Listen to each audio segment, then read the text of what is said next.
menggunakan cara berpikir untuk mengatur tugas melalui suatu kerangka yang meluruskan fakta-fakta lingkaran internal dan eksternal, sehingga merupakan satu keseluruhan yang terpadu. Pendekatan sistem adalah prosedur yang digunakan oleh para perancang desain sistem pembelajaran untuk menciptakan sebuah pembelajaran yang efisien. Kemudian yang ketiga yaitu ciri-ciri sistem pembelajaran. Ada beberapa ciri-ciri dari sistem pembelajaran.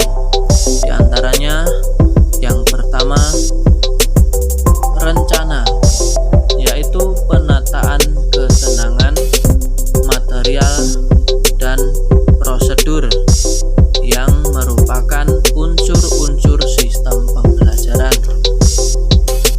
Yang kedua yaitu independen atau saling ketergantungan antara unsur dengan sistem. Sistem yang serasi dan keseluruhannya, tiap-tiap unsur bersifat esensial dan masing-masing memberi dampak bagi pembelajaran. Yang ketiga yaitu tujuan. Sistem pembelajaran merupakan tujuan yang hendak dicapai. Demikian pembahasan yang pertama. Selanjutnya kita masuk kepada pembahasan yang kedua, yaitu masalah pengajaran dan pemecahannya.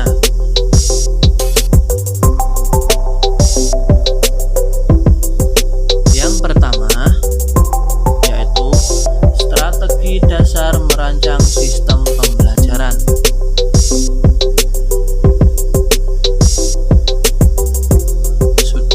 Di awal sudah kita pelajari tadi tentang pengertian sistem pembelajaran. Selanjutnya pada materi yang kedua ini kita akan membahas tentang langkah-langkah merancang sistem pembelajaran. Langkah-langkah yang harus disusun diantaranya yang pertama, merumuskan tujuan pembelajaran. Rumusan tujuan pembelajaran akan sangat membantu guru dalam menentukan arah atau strategi dalam pembelajaran. Yang kedua yaitu melakukan proses pengumpulan data dan analisisnya.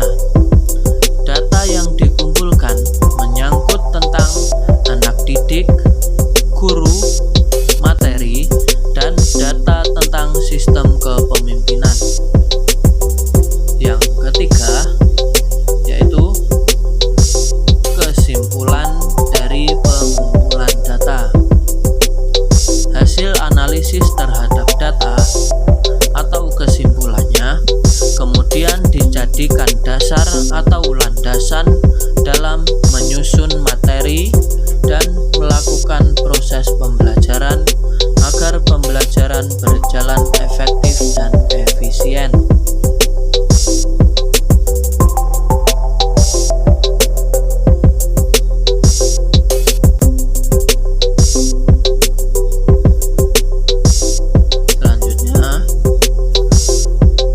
Selanjutnya yaitu aplikasi pendekatan sistem pembelajaran. Ada beberapa di antaranya. Yang pertama, menentukan tujuan.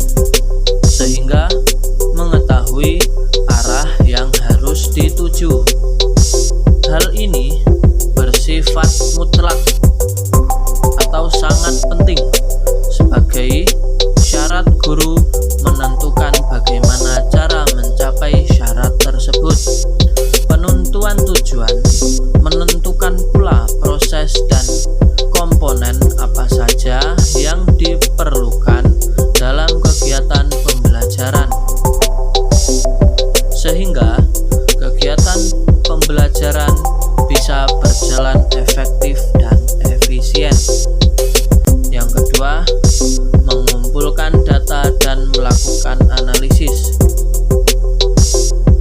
seperti mengumpulkan data mengenai keadaan awal anak didik, perhatiannya, penguasaan bahasanya, mengenai materi yang akan disampaikan, dan strategi atau cara untuk mendukung kegiatan belajar mengajar sehingga berjalan dengan baik dan berhasil.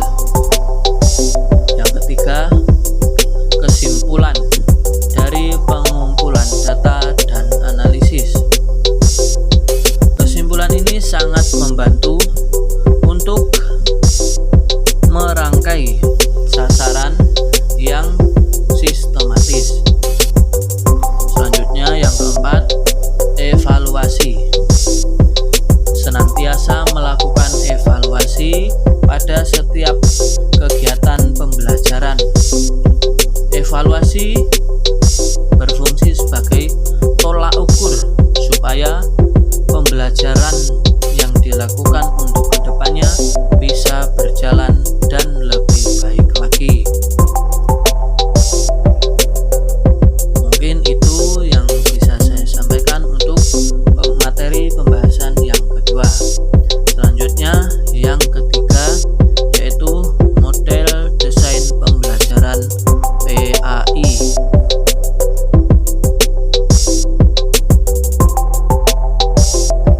Yang pertama, pengertian model desain. Menurut Jen Troy berpendapat bahwa desain pembelajaran berkenaan dengan proses menentukan tujuan pembelajaran, strategi, dan teknik untuk mencapai tujuan, serta merancang media yang dapat digunakan untuk efektivitas pencapaian tujuan. Selanjutnya, yaitu macam-macam desain pembelajaran. Ada beberapa macam-macam model desain pembelajaran. Di antaranya, yang pertama, model Veneti. Model ini memandang bahwa penyusunan sistem instruktusional dilakukan melalui tahapan-tahapan yang jelas. Di dalamnya terdapat 6 tahap dalam mendesain suatu program pembelajaran, yaitu A. Menganalisis dan merumuskan tujuan. B. Merumuskan kriteria tes yang sesuai dengan tujuan yang hendak dicapai. C. Menganalisis dan merumuskan kegiatan pembelajaran. D. Merancang sistem. E. Melakukan kontrol kualitas sistem. Dan F. Mengadakan evaluasi. Selanjutnya, model yang kedua, yaitu prosedur pengembangan sistem instruktusional atau PPSI. Model ini adalah model yang dikembangkan di Indonesia untuk mendukung pelaksanaan kurikulum tahun 1975.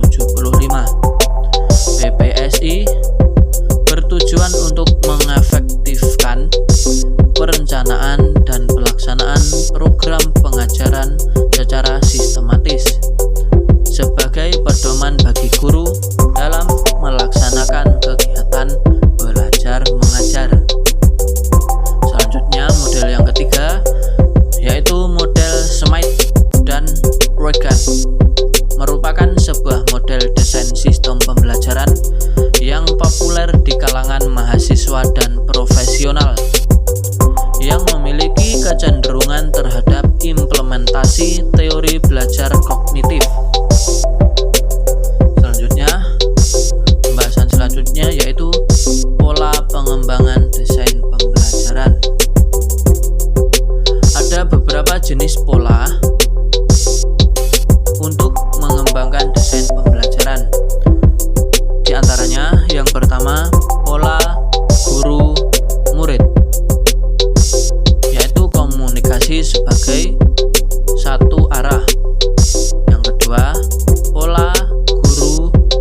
guru.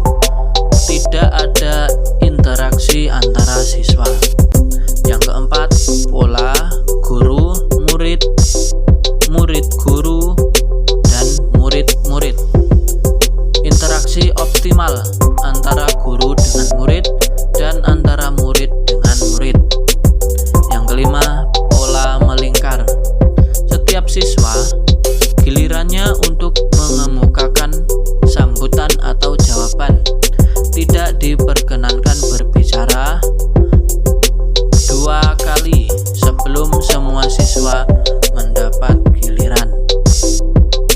Pembahasan selanjutnya yaitu perbedaan model pembelajaran. Perbedaan model dengan metode. Metode merupakan cara kita mengajar, sedangkan model adalah rangkaian semua unsur mulai dari pendekatan, strategi, metode, teknik, dan taktik pembelajaran. Di sini ada beberapa model pembelajaran, diantaranya model break yang berorientasi pada rancangan sistem dengan sasaran guru yang akan bekerja sebagai perancang kegiatan instruktusional. Yang kedua, model Gerlach dan Eli untuk pedoman perencanaan mengajar. Yang ketiga, model Benetai penyusun sistem instruktusional dilakukan melalui tahapan yang jelas. Yang keempat, model PPSI, model yang dikembangkan di Indonesia untuk mendukung pelaksanaan kurikulum pada tahun 1975. Dan yang kelima yaitu model PIK dan Cherry, dimulai dengan mengidentifikasi tujuan pembelajaran umum. Demikianlah tadi pembahasan yang bisa saya sampaikan. Kemudian di sini soal atau pertanyaan yang saya ajukan yaitu sebutkan dan jelaskan ciri-ciri sistem pembelajaran. Mungkin demikian yang bisa saya sampaikan.